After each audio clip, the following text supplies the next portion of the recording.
Ayan, magandang araw mga bossing. Yan, meron na naman tayong customer. Yan si Bossing Bones. Taga saan niya kay boss? Sa Pangasinan. Taga Pangasinan. Ayan ako muna. Gusto ko muna yung shoutout. Yung mga nakakilala sa akin dyan. Shoutout ko muna, shoutout. Sa inyo. Gusto nyo rin magpa-reserve dito. Ayun, okay. Okay, thank you boss. Ayan. Anong nagustuhan mo? Gustuhan ko yung Evo 3 na kulay black. Evo 3 na kulay black. Ganyan-ganyan din. Aba, dami na nagpa-reserve. Yung mags niya, yellow-green. Yellow-green yung bags niya. Tapos yung caliper? Pula. Ayun ang alin mo. So, saan mo naman igagala pagka natapos mo na yung i-release mo na dito yung Evo 3? Pangasinan lang naman. Pangasinan ka? Pagkakataon, baka makauwi ng Visayas. Ayun.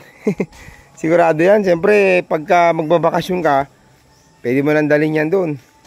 Dahil sa'yo naman, depende naman sa'yo kung gusto mo ng lowered, yung mas mababa, o pwede natin itaas ng konti. Oo. Pwede naman natin yung ganun. So yan, nagkasundo na kami ni Bossing. Si Bossing, pang Evo number ano ka boss? 73. 73. Nakita mo yung mga listahan. Ayan, pang Evo number 73 si Bossing. So, napagkasundo namin ni Bossing na talagang gawin namin na glossy boss, no?